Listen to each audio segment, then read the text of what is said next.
Hello, everybody. This is Jimmy. You're reading with Jimmy.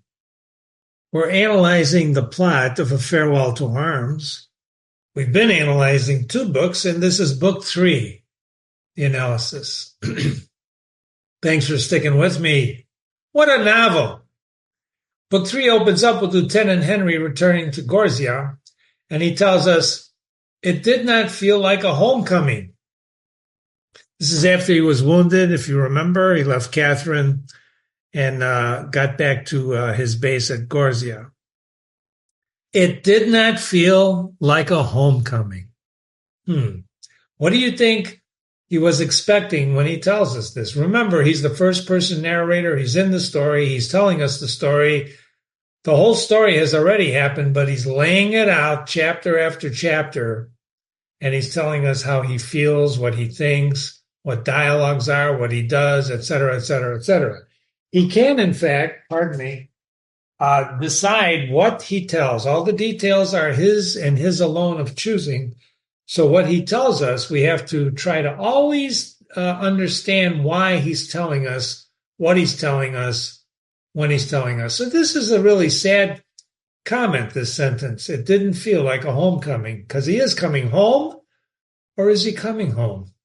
He's really going back to his base. If you remember when they were talking about, with him and Catherine, wherever his hospital room was, when they were living in the hotel together, wherever they were, that was home. What is a home? One of the definitions you should think about. So the major tells him how bad it has been and that he was lucky to be hit when he was, Remember, we're going to explore the role of luck in this book, coincidence, luck, probability, etc., in the events that happen. The major says, you were lucky you were hit when you did. Why? Because that was nothing to what happened. What you're going to be viewing here is the change in attitude toward the war. This is very important in understanding what happens during World War I, which is captured by Lieutenant Henry's narration. Let's examine what happens here. I'm glad to see it. I'm glad to be back with you again, Signor Maggiore. So he says, I'm glad to be back. And the major smiles. You are very good to say so. I am very tired of this war, says the major. If I was away, I do not believe I would come back. Is it so bad? Lieutenant Henry asks. Yes, it is so bad and worse. Amazing dialogue here. Amazing dialogue describing what the major has gone through, what Lieutenant Henry has gone through, to be lucky to be wounded when he was. And you saw the wound, right? His knee was halfway down his shin. So this was not, this is not like a graze. Right? This was a serious, serious injury. And the major's telling him, you were lucky that it's really, really bad. So he reunites with his friend Rinaldi. He dialogues with the priest. In chapters 27, 20, 28, he's off to meet with Gino. The major tells him, go meet Gino, send Gino back. Rumors are flying around that Germans are fighting and now involved in the fighting, which strikes terror in the Italians. Why is that? Well, you got to do some research on your own, but they don't like the Germans much because the Germans are fierce fighters. So they start to retreat. They get back to Gorzia, but it's deserted except for a few people. A note tells Lieutenant Henry to fill the cars with the material piled in the hall and to proceed to Bordone. Equipment over people. That's a very important point to remember. The value of equipment over people. If you deal with fire codes, for example, in the United States today, they value people over property. At least that's what codes say. You want to value the people over the property. But in this case, they're valuing the equipment over the people. Now, why is that? Why do they devalue people so much? Well, just look at the statistics of World War I. In any case, they eat before they go, and then they proceed to Udine. As they proceed in the retreat, there was a long column of vehicles, and people and troops form, and they start they do starting and stopping. They move a few feet, they stop. So this long line of retreating horses and people and civilians and troops, it's just a long line. His drivers, in fact, pick up a few people, sergeants and young girls. So Lieutenant Henry concludes, we started to move again, but seeing the rate of progress in the daylight, I knew we were going to have to get off that main road some way and go across country if we were ever hoping to reach Udine. Okay? So he makes a conclusion that he's in this column, and a column is a single road, right? They're on this very cramped road. And he's thinking of if airplanes come and scrape them, they're all dead anyway. But if the column is as long as he describes in there, the odds of getting killed on a long column like that are really not that great because you'd have to send an entire fleet of planes to do it. But he concludes that I have to get off the road. So he makes the decision to take a road. And even though, quote, I could not remember the roads, because we had always passed them bowling along in the car on the main road, and they all looked much alike. Now I knew we must find one if we hope to get through.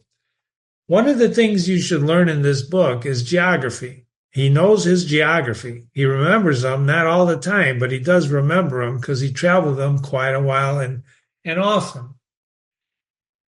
So they get off the road, they reach a farmhouse where they eat. And then in the next couple of chapters, their adventure continues, and Lieutenant Henry shoots one of the sergeants when both sergeants refuse to help with the truck to get it out of the mud.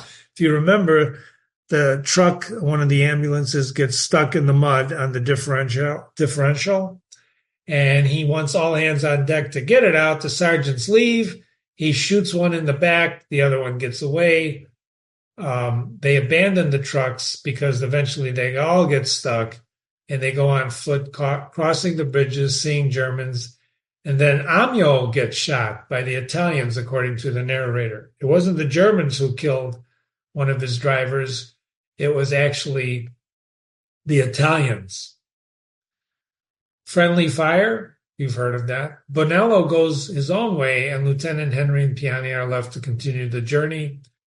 They talk of shooting officers. They hear talk, and there's actually, that's what's going on. And eventually, both of them end up in a crowd of people crossing a bridge, and Lieutenant Henry bolts after a carabinieri pulls him aside. Lieutenant Henry realizes they're probably going to shoot him because he doesn't speak fluent Italian, and they're going to think that he's a German in disguise, so he makes a break, and the chapter ends with him in a river holding a piece of wood. In the next couple of chapters in this book, our narrator gets out of the river and hops on a train, and he hides underneath a canvas covering big guns and starts thinking next steps. In chapter 32, he makes his decision. Quote, you are out of it now. The war, that is. It is the war. He decides to desert, and he tells us, I was not made to think. Think. I was not made to think. I was made to eat.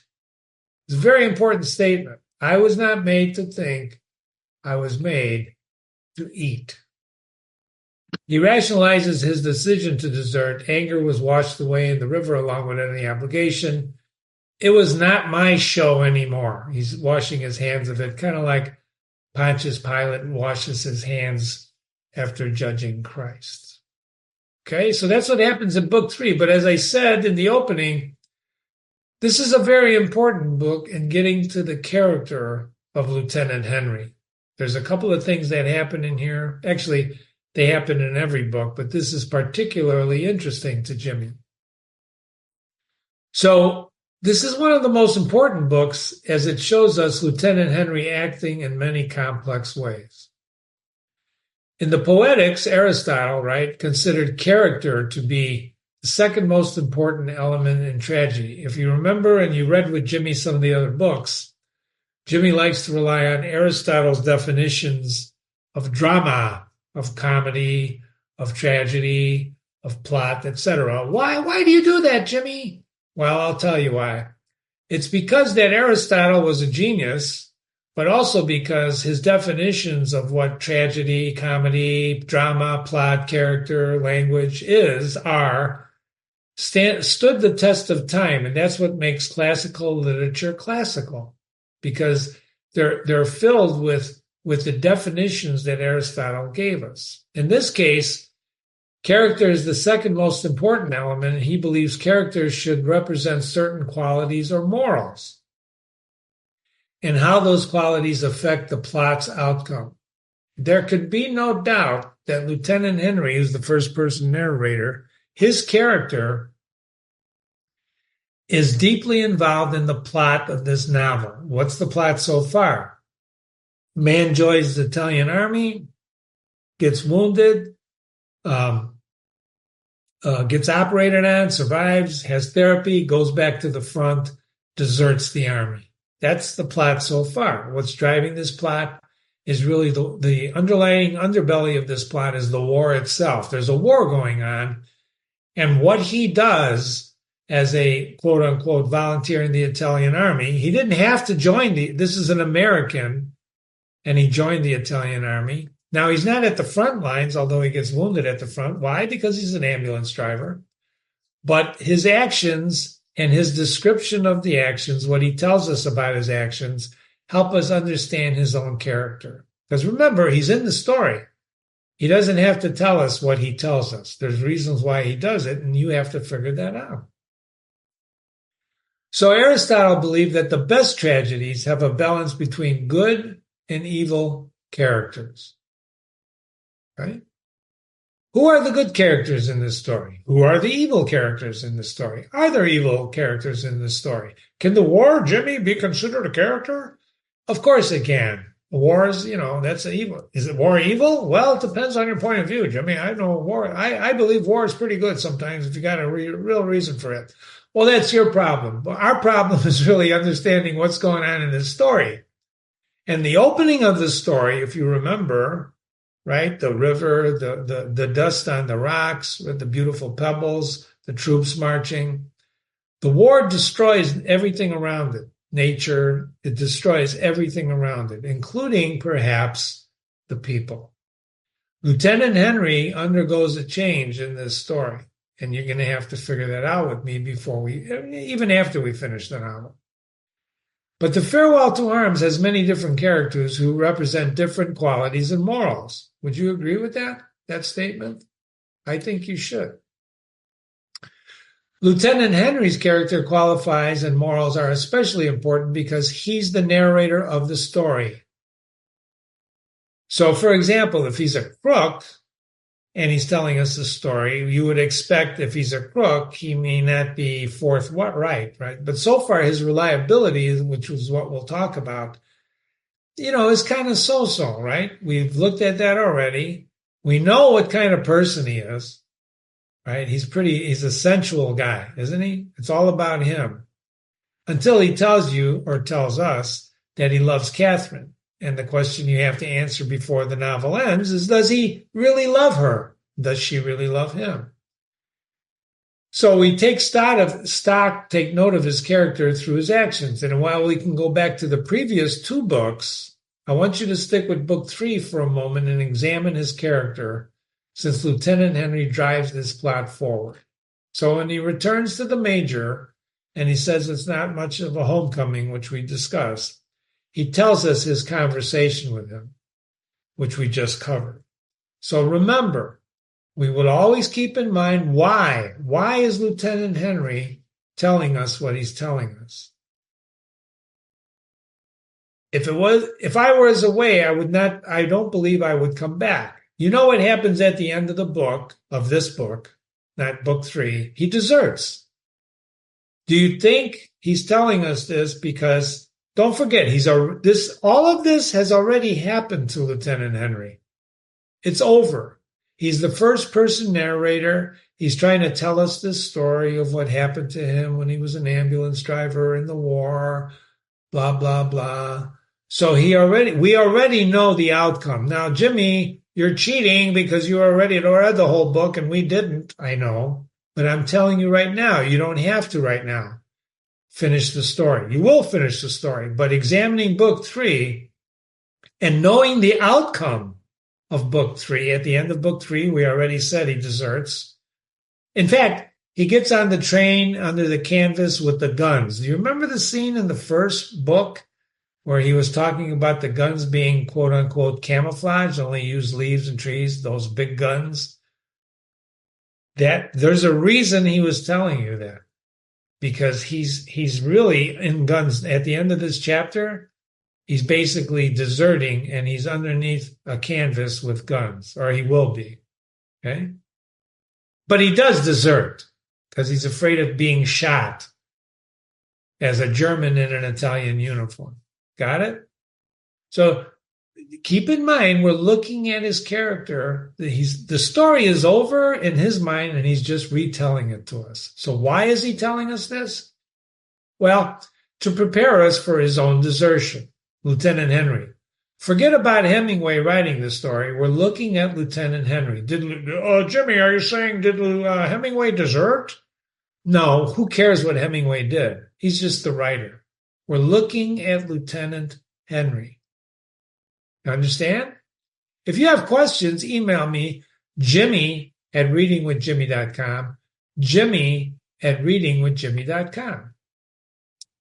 Perhaps the major put that into his mind. It's not just bad, it's worse. It's really, really, really bad. But the reality of war has set in. It's very different from the reality of book 1. Isn't it? Would you agree with that? It's almost increasingly depressing since he gets back in book 3. It's depressing. It's not, oh, happy day, right? I met a nurse, I'm making love. So you have heard the term war is hell. Have you heard that? War is hell. I think it's important when you read classical literature and have a classical literature background, very important, because as they say in the Bible, there's nothing new under the sun, right? Is that where they say that? Or is that Marcus Aurelius? I forget. In any case, war is hell. And I thought what you and I should do as a sidebar is take a journey to hell. All right, you ready? Oh, Jimmy, what the hell are you talking about? What the hell are you talking about? Well, I'm talking about hell. Isn't this a beautiful illustration? So this is Dante's version of hell, the Divine Comedy. Jimmy, what's the Divine Comedy? Well, Dante Alighieri was an Italian poet and philosopher, and he wrote the Divine Comedy, of which one book was the Inferno.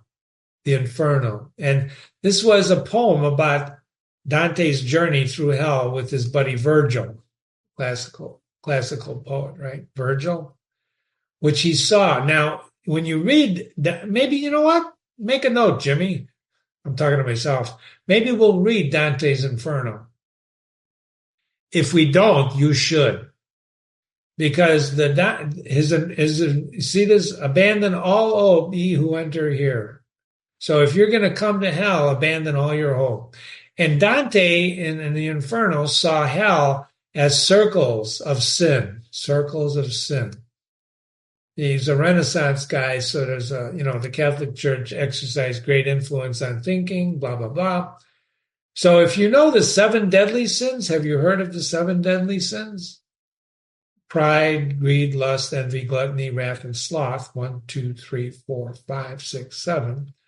Dante has 9 circles, of which many are the 7 deadly sins.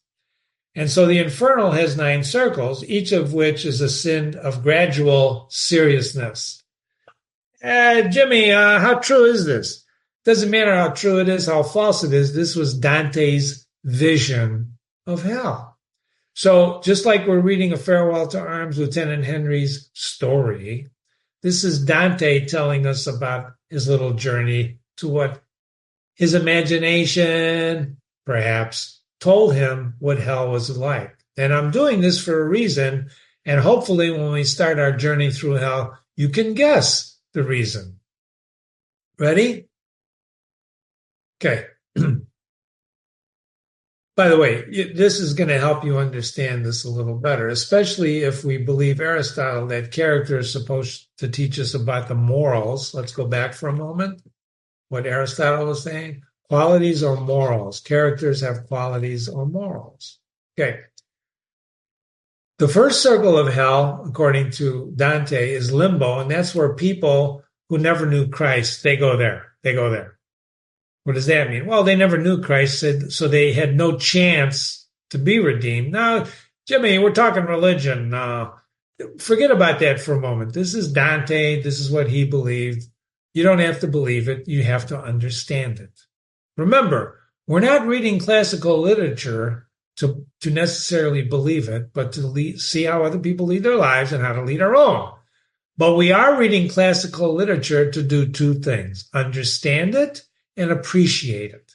You'll never, ever appreciate anything unless you understand it. You can understand stuff, but you may not appreciate it. But you can never appreciate anything unless you really, the more understanding you bring, the more appreciation grows. This is true of anything in life, people. In any case, the second circle of hell is lust. People like Paris, Cleopatra, lust. You know, you can look up these definitions. I'm not going to define them all for you. But what is lust? Lust. I got to have her. I got to have him, right? Lust. Third circle. Now, remember, his vision was that these are more serious. Gluttony. So in Dante's hell, gluttony is worse than lust. And gluttony is people who overindulge. In what? Eating? In anything. In anything. Overindulgence in anything is gluttony. You're a slob, right? Gluttony. The fourth circle is greed, which is worse than gluttony and lust. Well, Jimmy, that means if I lust, I'm okay. No, you're just in the second circle. People who hoard and squander money. That's greed. Silas Marner, maybe we'll read that one day, by George Eliot, who was a woman, by the way, but because women were, women in those days, she wrote under the alias George Eliot. Greed, anger, people who can't control their anger are in the fifth circle. Heresy, rejection of religious or political norms. Violence, and the first circle to be segmented into subcircles. So as he's going through hell, Dante probably realizes it's not as easy as just 7, so he starts cutting each circle from here on in into subcategories. So the first, violence, is against people and property. The second, those who commit violence against themselves, suicides. And the third is blasphemers, who are violent against God and nature. Violence. The third is fraud, who consciously commit fraud. This circle has 10 ditches, 10 subcategories. Panderers, seducers, flatterers, simoniacs, who sell ecclesiastical preferment. They used to sell indulgences in those days. That's a whole other story. Sorcerers, barterers, corrupt politicians. Whoa! Look at this. I think I see a lot of the people that I know currently going here to this circle. Schismatics, who separate religions into new ones, alchemists, and among others. So the ninth circle is treachery, right? The deepest circle where Satan resides, as it divided into 4. This is treachery, the ninth circle. And that's where Satan is. There's 4 circles of treachery. Canya, after Cain, who murdered his brother. Antenera, for political and national traitors. Ultima, for Ptolemy, the hosts who betray their guests. Because in those days, hospitality, was the laws of hospitality. You do not treat your guests. You treat them as royalty. And Judaica, for Judas Iscariot, who betrayed Christ. And then he comes to the center of hell where Satan is. And he describes Satan as a 3-headed beast. So Satan is in the middle of there, right? Satan, and he's a 3-headed beast. In each mouth, imagine this, he's holding and eating a specific person, which means he's eating them forever, Remember, this is a forever thing, right? So he's putting the fear of God in all these people. So people who can read this were really scared out of their wits. The left mouth, Satan's eating Brutus, who the right mouth, Cassius, and the center, Judas. So if you know anything about Brutus and Cassius, they betrayed Caesar and Judas. So Dante considered these three people, Brutus, Cassius, and Judas, the worst of the worst. These are the worst of the worst because they betrayed people that they should have loved. These are the ultimate sinners. They committed acts of treachery against their lords who were appointed by God. That's according to Dante. You don't have to believe it. You have to understand it. Do you understand? So this is Dante's vision of sins, subsequently worse and worse sins. Got it? So Jimmy, here's the question. Why the hell, excuse the pun, no pun intended, why the hell are you telling me this? Well, what does this have to do with Lieutenant Henry? Think about it, especially in regard to what we learn about Lieutenant Henry in Book 3. Can you do that with me for a moment? You know, when we read in chapter 25 the discussion between Rinaldi and Lieutenant Henry about the snake of reason, do you remember that? If you read that chapter with me, I covered that in detail about the snake of reason. That was from Genesis. So, Jimmy, are you saying, Jimmy, that Lieutenant Henry read Dante's Inferno and that's what he's doing? Or Hemingway, the writer, read Dante's Inferno? Or that he read the Bible? I'm not saying anything of the sort. What I am saying is that when you have a dialogue and Rinaldi says the snake of reason and Lieutenant Henry corrects him and he says it's the tree of reason, and Rinaldi says back to him, no, it's the snake. You have someone, Lieutenant Henry, who's the narrator, who understands and has read and refers to the Bible. Since Hemingway's the writer, we assume that he does. We're not concluding what Hemingway thinks of the Bible. We're only looking at what Rinaldi and Lieutenant Henry say about the Bible. So, Jimmy, there's no reference here to Dante. No, there isn't. Dante is Jimmy's overlay because we're trying to understand a man's character, the character of not just the man, but the women and the men in this novel. And one of the ways you do that is through comparison. Write this down. Write this down. Knowledge is comparison. I didn't say that. Kierkegaard say that. Oh, who's Kierkegaard? He's a famous philosopher. Look him up. Knowledge is comparison. What does that mean? It means you can't know left unless you know right. You can't know yes unless you know no. Well, isn't that the theory of opposites, Jimmy? Yeah, but it's really knowledge is comparison. If you want to know what something is, you have to have something to compare it to. So if you want to know what character is, you can go to Google and say, what is character? And Google will give you a list of character traits. What I'm trying to do is widen your horizons. And I picked Dante. Why? Because war is hell. So I asked myself, who has the best definition of hell that I could use it to compare these characters to? And the answer I came up with is Dante. Why? Because I read Dante. And that's classical literature, and I want to stick to classical definitions of what hell is. If you've ever been in combat, Jimmy has not. Jimmy had a low lottery number for the Vietnam War, but for some reason, God's hand perhaps, who knows, he was never called.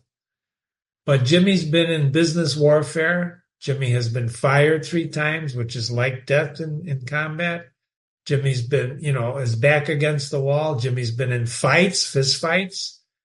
So when you're in combat, when you're in conflict, it's never a good thing. And some conflicts are worse than others. And war happens to be probably the worst, right? Especially hand-to-hand combat, or even worse, being blown to bits where you don't even know you're being blown up to bits, right? It's just not good. So war is hell.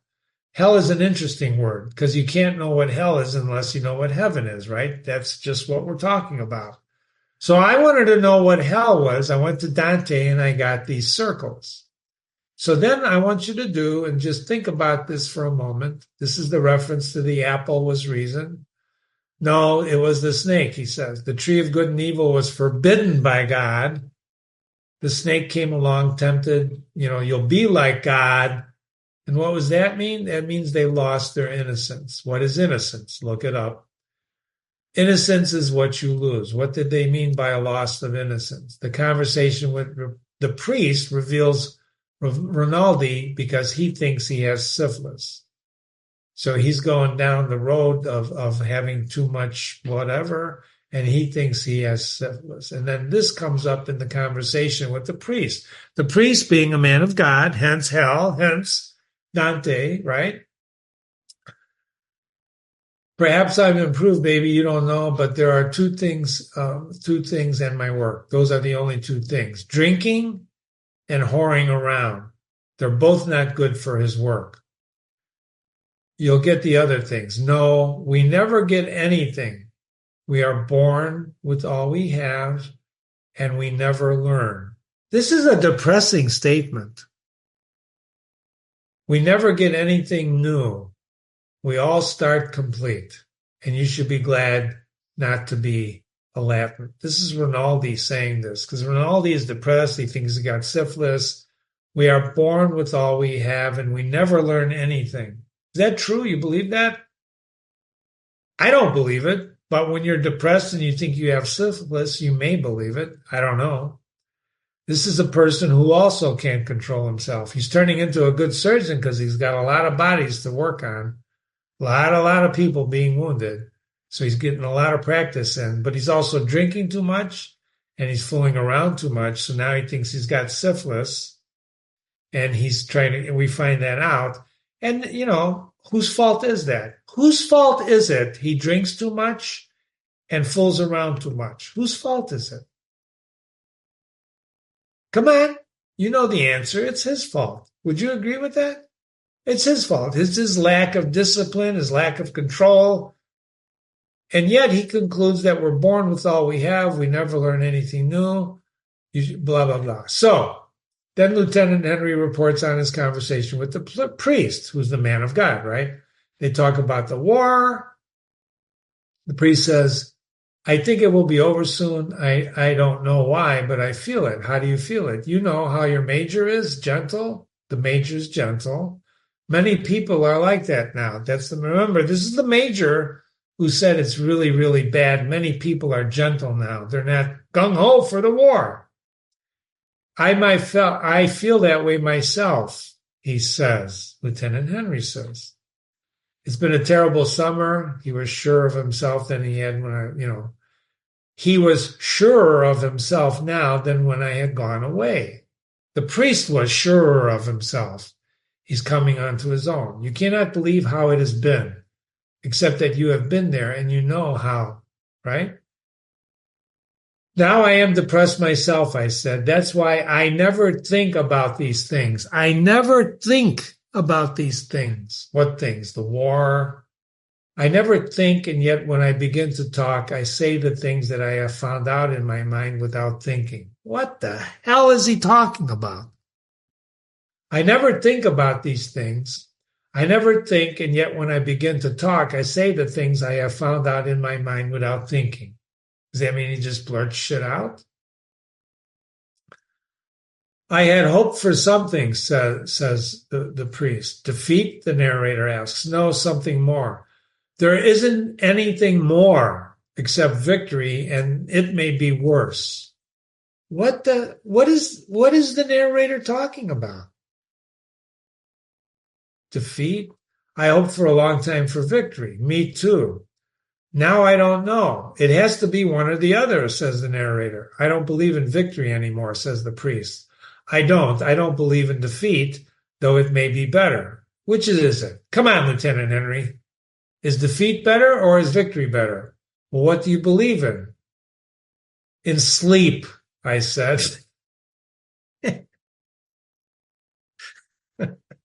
What, what an ass. What an ass. Sorry. Okay, Jimmy, how can you say he's an ass? Well, look at this guy. They're talking about a serious subject: war, defeat, victory, trying to figure out what it's all about. And he says, what the priest asks him a serious question: what do you believe in? He says, in sleep. And he stood up. And then the priest, of course, apologizes, right? Apologizes for staying too long. Remember, I told you when we read that chapter, there was in Moby Dick, Stubb, one of the first mates or the third mate, said, sleep when you can. That was one of his commandments. Sleep when you can. Why? Because when you're on a ship hunting whales, sometimes you don't sleep for a long time. So in subsequent chapters, don't worry, I'm getting to the Dante thing. I'm getting to it. In subsequent chapters, we learn a lot about the retreat. Do I get to that? Oh, yeah. Do I get to that ever? Yeah, we do. Okay. Hang on with me. Hang on. I thought maybe I rewrote this. So I was always embarrassed by the words sacred, glorious, and sacrifice and the expression in vain. I was embarrassed by these words. This is the narrator talking to us. Why would you be embarrassed by the word glorious and sacrifice? Why would you do that? We had heard them sometimes standing in the rain almost out of earshot. Who's we? The ambulance drivers. So that only the shouted words came through, and we had read them on proclamations that were slapped up by the bill posters and other proclamations now for a long time. And I had seen nothing sacred. And the things that were glorious had no glory. And the sacrifices were like the stockyards at Chicago if nothing was done with the meat except to bury it. How depressing, and what a change. Or was that always the case with him? Then let me ask you, ladies and gentlemen, why did he join the Italian army? He never tells us that. He never tells us that. Can we assume why he joined? Well, at the end of the novel, let's make a note and try to tell me why he joined the Italian army. The Americans were not in the war yet, and he joined the Italian army. But when he joined the Italian army, he didn't join as a soldier. He joined and became an ambulance driver to care for the wounded. Was he a conscientious objector? No, he didn't have to join the Italian army. Did he want to do something sacred and noble? Perhaps, I don't know. But I was always embarrassed by the words sacred, glorious, and sacrifice, and the expression in vain. The Declaration of Independence has somebody, I think it's Patrick Henry, saying, give me liberty or give me death. And if you read what they pledged, they pledged their honor and everything they own. And when they signed that declaration, they were signing their death warrant, because if they got caught, the British would hang them. If you don't believe in words like sacred, glorious, sacrifice, and the expression in vain, right? You're going to look at anything like that as just the way Lieutenant Henry's looking at it. He's embarrassed by them. Why is he embarrassed? When you get embarrassed, why are you embarrassed? Why do you feel embarrassment? Right? Like in the Garden of Eden, they were embarrassed after they ate the apple because they were naked. They lost their innocence. But why are you embarrassed when you hear the word sacrifice? Are you ready to sacrifice something? Were these millions of men who died in these battles sacrificed? In any case, he compares it to the stockyards in Chicago, okay, where if you did nothing was done with the meat except to kill the meat and bury it. There were many words that you could not stand to hear, and finally only the names of places had dignity. Really? And now you know perhaps why he knows these places and gives them names and knows geography. The verbal description of her treatise is powerful, The Fog of War. There was no more disorder than in an advance. This is the narrator telling us there's no more disorder than in an advance. So there's disorder, but no more disorder when the retreat happens. A couple of his people are called anarchists. What's an anarchist? What is anarchy? State of disorder due to the absence, non-recognition of authority or other controlling systems. In other words, rules, right?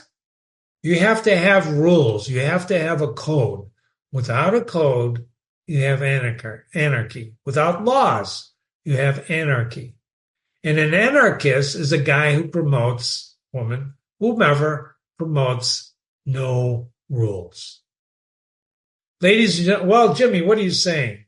I'm saying that if there's a 50 mile an hour rule to go 55 miles on a highway and you go 60 miles an hour, are you breaking the rule? Well, I'm not hurting anybody. That's not what I'm asking. I'm not asking if you could or would or should hurt anybody. I'm asking if you go 60, and we've all done that. I break that rule every day, right? I go beyond the speed limit. I'm breaking a rule. I'm breaking a rule. I know I'm breaking a rule. And sometimes when I keep the rule, I'm getting honked on by the guy behind me. That's not what we're talking about. We're talking about rules, breaking rules, consciously or unconsciously. And in this case, an anarchist doesn't want any rules. Screw it. Anything goes. Anything goes. You witness some of this if you're alive and thinking and you were watching a set of events. You're witnessing that now. Every day you're seeing anarchy, people taking the law into their own hands. What is that? You can't take the law into your own hands. Well, anarchists know no laws, so they just do what they want. Right? And that, ladies and gentlemen, with respect, that's no way to live. We have to have rules. Civilization. Note that they sleep in the officers' beds. Well, if there's no rules, what do they call fish face? The major, they call him fish face behind his back. In chapter 28, he takes a detour when the retreat stalls. They pick up a couple of people. They're not supposed to pick up people. They're supposed to pick up the equipment. They got the equipment. They're loaded with the equipment. And yet they pick up a sergeant, a couple of sergeants of engineers, and a couple of young girls. And Lieutenant Henry lets them stay. Should he? He's the lieutenant. He's in charge. He let them stay. Did he break the rules? Why did he let them stay? He's obviously breaking the rules. He's breaking the rules. So he breaks rules. Would you agree with me on that? They come to a farmhouse, and one of the sergeants came out with a clock, and Lieutenant Henry orders them to put it back. And then they eat. They're always eating. These guys they're hungry guys, right? You know why I'm telling you Lieutenant Henry's hungry, right? You figured that out already? He's always hungry. So they go to the farmhouse, but the guy comes out with a clock. He's stealing a clock. Stealing. But Lieutenant Henry tells him to put it back. Now why? Why does he do that? Now he's keeping the rules. So he breaks the rules and he keeps the rules. He flip-flops. Would you agree with me on that? I think you should agree with me on that. Unless Jimmy at readingwithjimmy.com, if you can prove that he's not flip-flopping. Well, Jimmy, stealing's a lot worse than taking some people who need to be taken.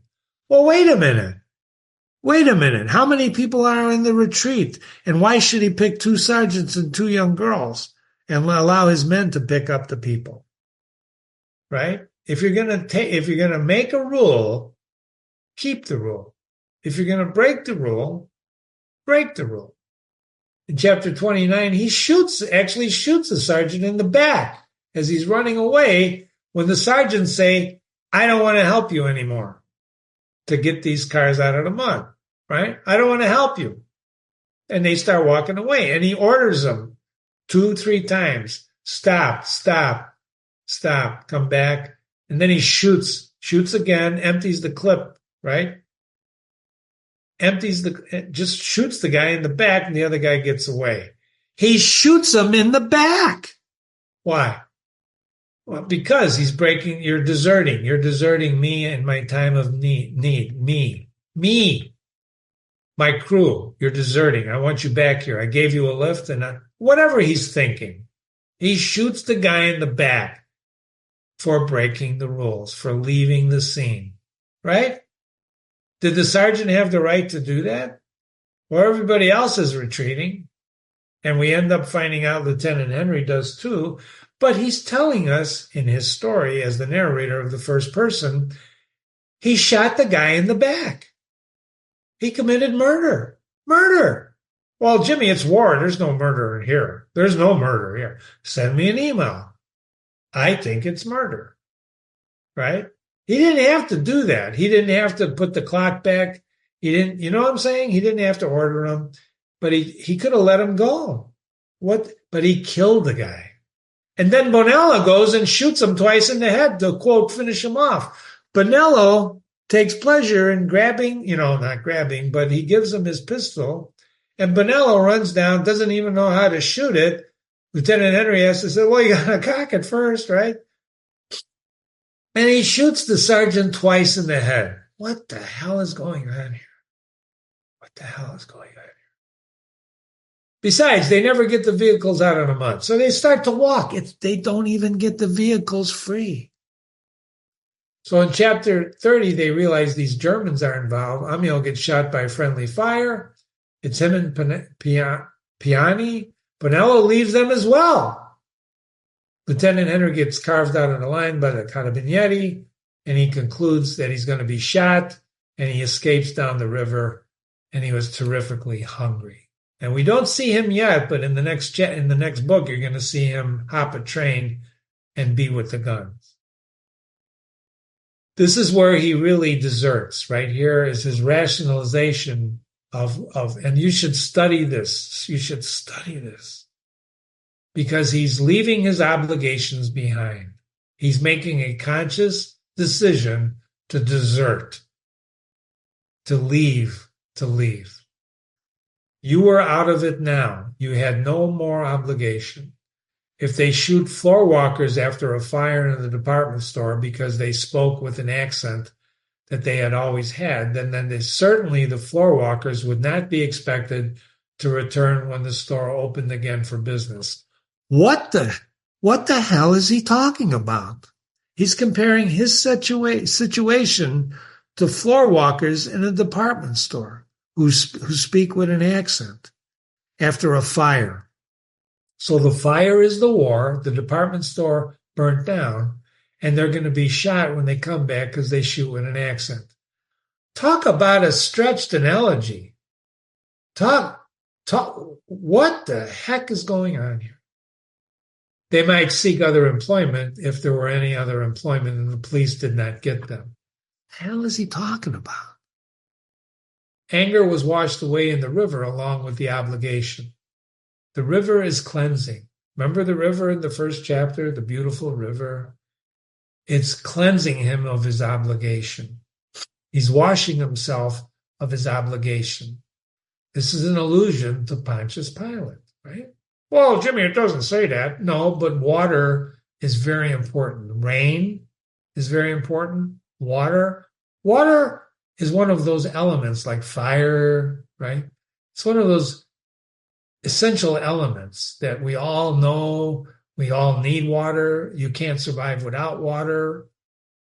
And in this case, he's in the river, hanging onto a piece of wood, and he says the water is washing away his obligation. What is that obligation? Do you know? Do you understand what his obligation was? Which is really, right? He's in the army. He signed the paper. He's there to do he's there to drive the ambulance. That's what he committed to. And now he doesn't want the commitment. Do you remember when the crash of '09 happened, there were certain people walking away from their obligation of a mortgage that they took out for their home? Do you remember that? If you don't remember that, you should really do research on that. If you make a commitment How obligated are you to commit to keep that commitment? Or you just, well, I don't have to. Really? I know it's all in your own personal point of view, but in this case, you have to understand, and thank goodness it's being narrated. I want to say thank God Lieutenant Henry is narrating this, because he's giving us a glimpse of what's happening in his head and how he rationalizes his ability to detach from his obligations. And ladies and gentlemen, we all do that at one time or another, right? When you don't turn in your homework, well, sister, my dog ate it. You lie, right? We all do things, right? We do things. But how serious is your commitment? How serious is it? Are you willing to die for your commitment? No, I'm not, Jimmy. Then what kind of a commitment is it? What kind of a commitment is it? When I was fired for the first time, right, and of course, you try to go for unemployment. I never took a check for unemployment, right? I was standing in line. This is a true story. I was standing in line thinking about this, and I just said, I can't do it. I can't do it. And I left the line and went back, got 3 part-time jobs, called my mother up and said, Mom, I may need some money to borrow. I just couldn't do it. Why? Because I would feel obligated to pay them back.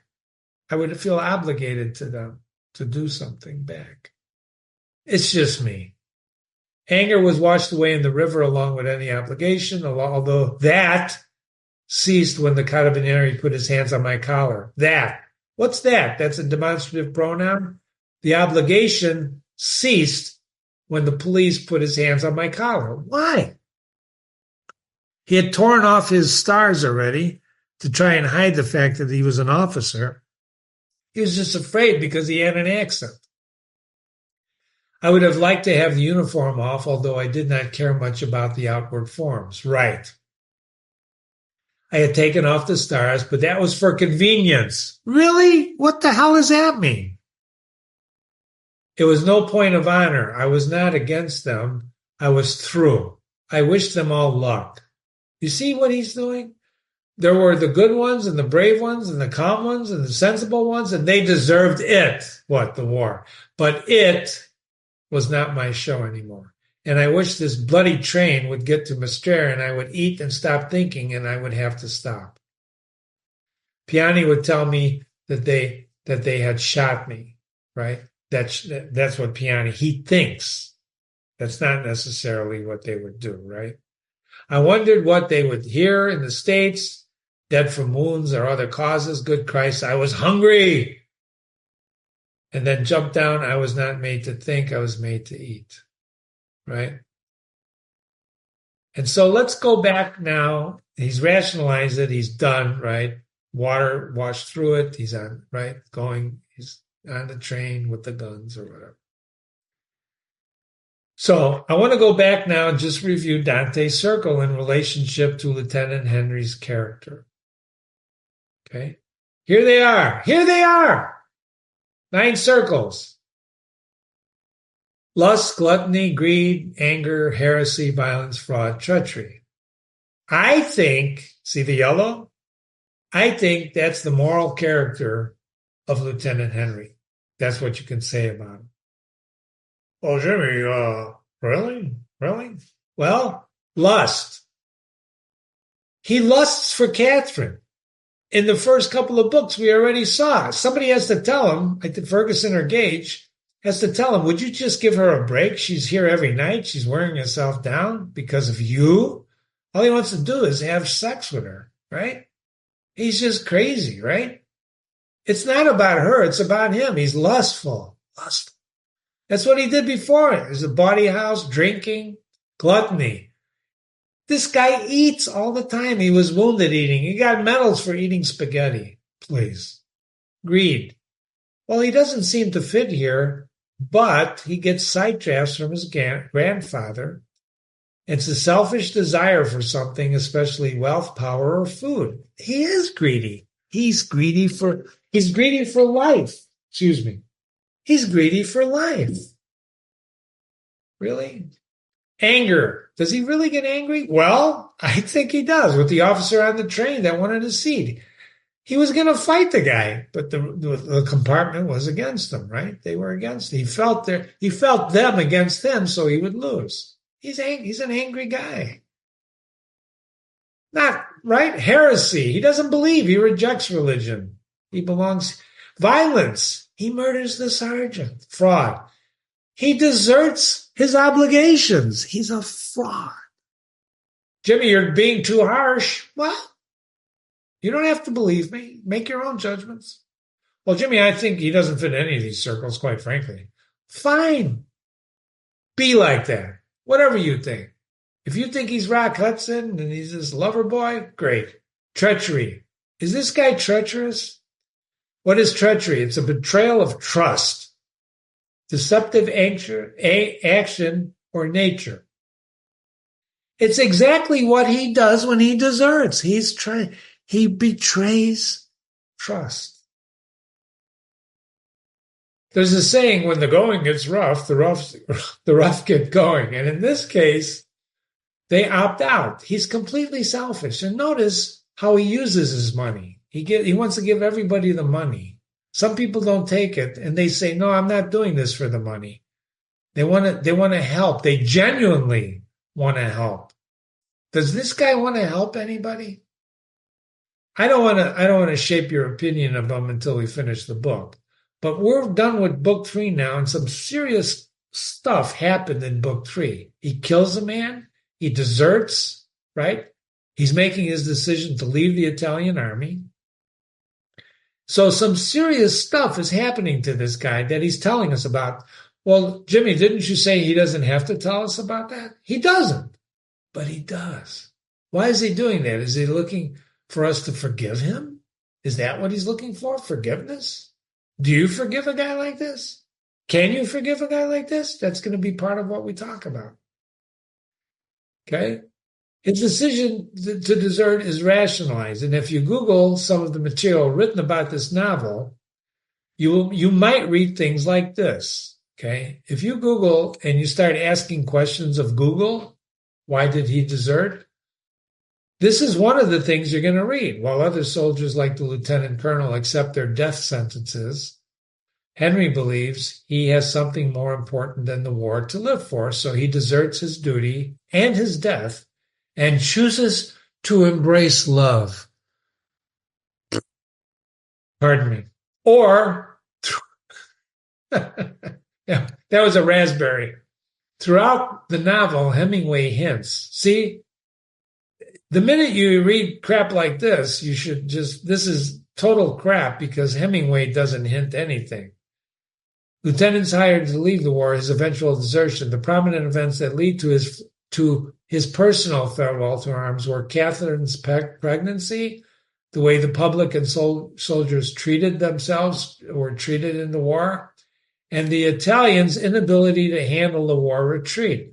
What the hell does that mean? Comments like this are irresponsible. What is Jimmy saying? Don't believe Google. Read the novel yourself and make your own conclusions.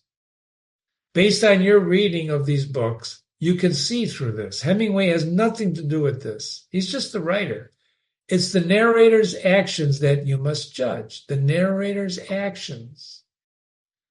You should judge our judgment until the end of the novel, but we can reserve it till the end. But its character is not built on a single action, which is why I waited until now to talk about Lieutenant Henry. I was formulating my judgments well before this. I had read this story many, many, many times. But what I do when I read it with you is I confirm or I deny my judgments. And quite frankly, my judgments have been confirmed. This guy is a selfish, I want to say a bad word now, but I won't. He's just selfish. Actions define who you are. That's what we learn in literature. This guy's actions. This is a great lesson in what not to be. I learned a lot from my father, including what not to be. I learned what to be, but I learned what not to be. For example, did it surprise you he killed the sergeant? Did that surprise you? First time I read this book, it surprised the hell out of me. The sergeants were deserting. He deserted. Should Lieutenant be shot too? He should have just accepted his fate, get shot. Would he have been shot? I don't know. There's always, that's hard to say. Speculation doesn't get us anywhere. Speculation as if he would or wouldn't have been shot by the Carabinieri. What does get us anywhere is an analysis and the motives of this guy. Why did he join the Italian army? We know he was studying architecture in Italy. Why did he seek adventure? When World War I broke out in 1914, European cities and towns celebrated and clamored for the opportunity to fight in the Great War. This is great. We're going to go to war. It was a romantic thing. And you can read about this. There's no worries in reading about what was going on at the time. In fact, it'll heighten your appreciation of what's going on if you read about what happened during World War I. Some of the dialogue, some of the actual reports, right? And I'm going to give you a website shortly. It was a romantic thing. This is great. We're going to die for our country. This is great. Nationalism, blah, blah, blah. Here's the website. You can go to this website and read about it, about the romanticism of World War I. And then they find out war is hell, like the Somme, where 56,000 people died in one day, blown up. Her fiance was blown to bits. The one she never married that she keeps talking about, Catherine. So the basic questions remain. Does he love her? Does she love him? What are the motivations of these characters to justify their actions? Lieutenant Henry, in his narrative to us, has changed, right? Catherine's changed. She's having a baby. All of these characters go through life and letting circumstances dictate what they should or shouldn't do. Here's a question. Do any of them have any kind of influence on what they do or don't do? Could Lieutenant Henry have chosen to shoot the sergeant or not to shoot? Of course he could have. So basically what we're saying in here, what we're agreeing to, is that people should have control over their actions. You can't control what happens to you, but you can certainly control what you do to what happens to you. So if something happens to you, you can control your reactions. Would you agree with that? But you can't control what happens to you. That's just called life. In the movie Platoon, there are two sergeants. You should see the movie. One good, one bad. Here's the story.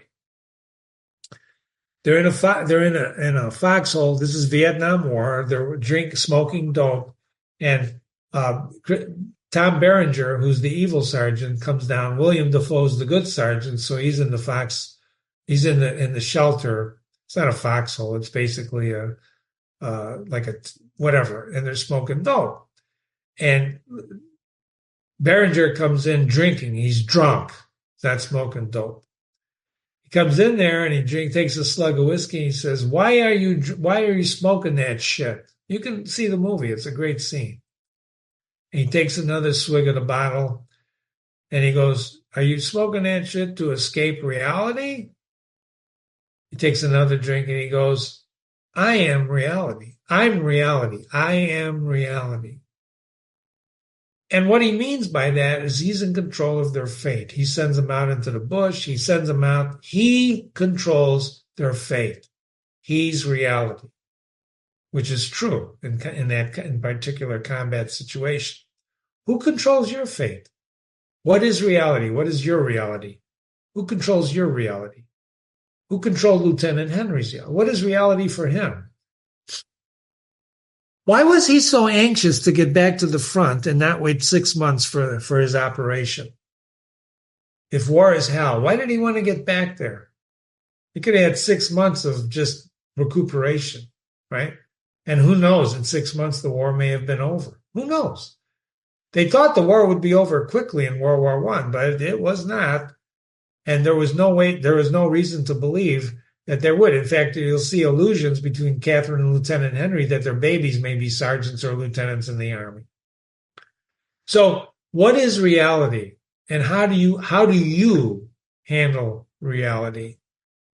Right? Well, Jimmy, I have no control over reality. Well, sure you do. You control your reactions to events, or you don't. You let events control you.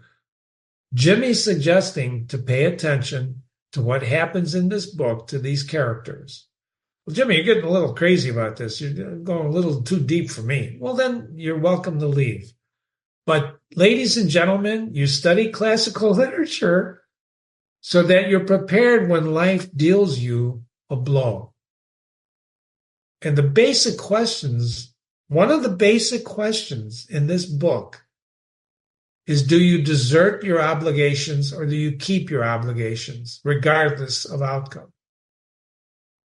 Regardless of outcome, do you keep your obligations or you desert your obligations? I want you to think about that.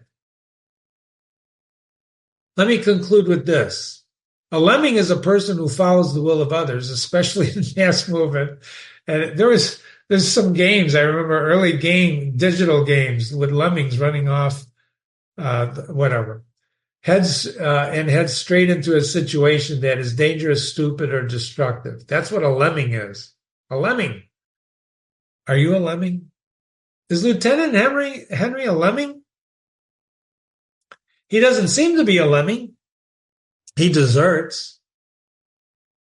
Does that mean all the others are lemmings? Those people who went to their death? Does that mean they're lemmings? What is a lemming? The sergeants who left him and felt that Lieutenant Henry was leading them into a dangerous situation, right? Are they lemmings? They said, this is a dangerous situation, we're leaving, and one of them got shot for deciding to leave. You see what I'm saying? People are complex. It's not that simple, is it, ladies and gentlemen? But classical literature gives us a chance to examine complexity, to think about complexity, to go over and over in our own minds and practice handling complex situations so that when reality does hit us, when things happen to us, we know what to do. Do you flee or do you fight? There's a time for both. I would agree with that, wouldn't you? But at least you know you're in a situation. Some people float through life. They have no idea what's going on around them, do they? You know people like that. I certainly know people like that. I'd rather be the person who makes a conscious decision and not a lemming. Well, Jimmy, we're all lemmings in a way, aren't we? Well, are you a lemming if you follow the law and go 55 miles an hour? No, you're following the law. A lemming is a person who follows the will of others. Well, isn't the law the will of others? No, it's agreed upon by everybody, right? Is it, should you break? Are you saying you should never break the law? I'm not saying anything.